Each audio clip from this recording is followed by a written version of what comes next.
எல்லா புகழும் இறைவனுக்கு. அஸ்ஸலாமு அலைக்கும். ஜோமம்மா சமையல். நாம் இன்றைக்கி ஜோமம்மா சமையலில் என்ன சமைக்க போகிறோன்னா முட்டை சுக்கா தாங்க பண்ண போகிறோம். வாங்க அது எப்படி செய்யலான்னு சொல்லி பார்க்கலாம்.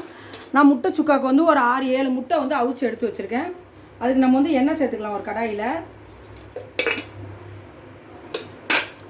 முட்டை அவிச்சு எடுத்து வச்சுருக்கேன். அதுக்கு நான் வந்து பெரிய வெங்காயமாக ஒரு 2 வெங்காயம் வந்து வெட்டி வச்சுருக்கேன். கொஞ்சம் பெருசு சைஸாக தான் வெட்டி வச்சுருக்கேன். அப்படி இருந்தால் தான் இந்த முட்டை சுக்காவுக்கு வந்து நல்லாயிருக்கும். ஆனால் நல்லா வதங்கணும். வெங்காயம் வந்து நல்லா வதங்கணும். நல்லா வதங்கி வரட்டும்.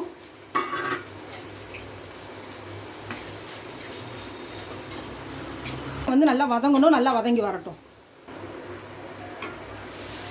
வெங்காயம் நல்லா வதங்குது.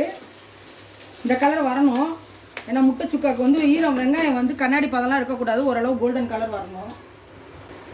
அடுத்து நம்ம இஞ்சி பூண்டு பேஸ்ட் சேர்த்துக்கலாம். ஒரு ஸ்பூன் சேர்த்துருக்கேன்.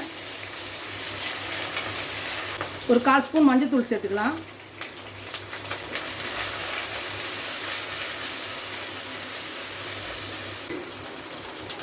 இந்த முட்டை சுக்காவுக்கு தேவையான உப்பும் சேர்த்துக்கலாம்.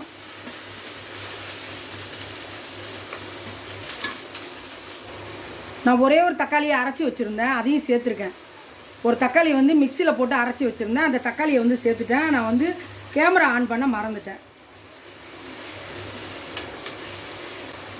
ஒரு 4 பச்சை மிளகா சேர்த்துக்கிறேன். ஒரு 1/2 ஸ்பூன் மிளகாத்தூள், தனி மிளகாத்தூள். இப்போ நம்ம வந்து ஒரு 7 முட்டையை வந்து 2 வெட்டி வச்சுருக்கோம். அந்த முட்டையை நம்ம வந்து இப்போ இதில் சேர்த்துடலாம்.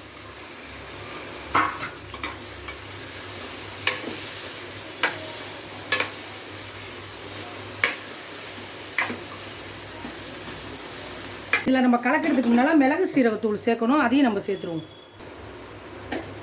நம்ம மிளகு சீரகமும் வறுத்துட்டு ஒன்றா போட்டு அரைச்சி வச்சுருக்கோம். நல்லா ஒரு 1.5 ஸ்பூன் அளவுக்கு நல்லா சேர்த்துக்கிறாங்க. இந்த சுக்காவுக்கு வந்து மெயினே வந்து இந்த மிளகு சீரகத்தூள் தான்.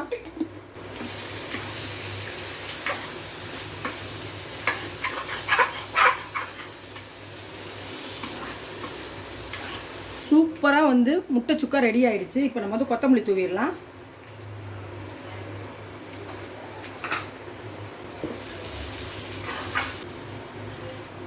நீங்களும் உங்கள் வீட்டில் இந்த மாதிரி முட்டை சுக்கா வந்து ட்ரை பண்ணுங்கள். ரொம்ப சூப்பராக, ரொம்ப அருமையாக இருக்கும். சாம்பாருக்கு, ரசத்துக்கு, சப்பாத்திக்கு எல்லாத்துக்குமே ரொம்ப சூப்பராக இருக்கும்.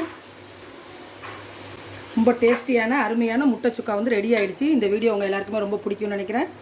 இந்த வீடியோ உங்களுக்கு பிடிச்சிருந்தா லைக் பண்ணுங்கள். ஃப்ரெண்ட்ஸ் அண்ட் ஃபேமிலிக்கு ஷேர் பண்ணுங்கள். மறக்காமல் ஜோமம்மா சேனலுக்கு சப்ஸ்கிரைப் பண்ணுங்கள். பெல் ஐக்கானை கிளிக் பண்ணுங்கள். தேங்க்யூ.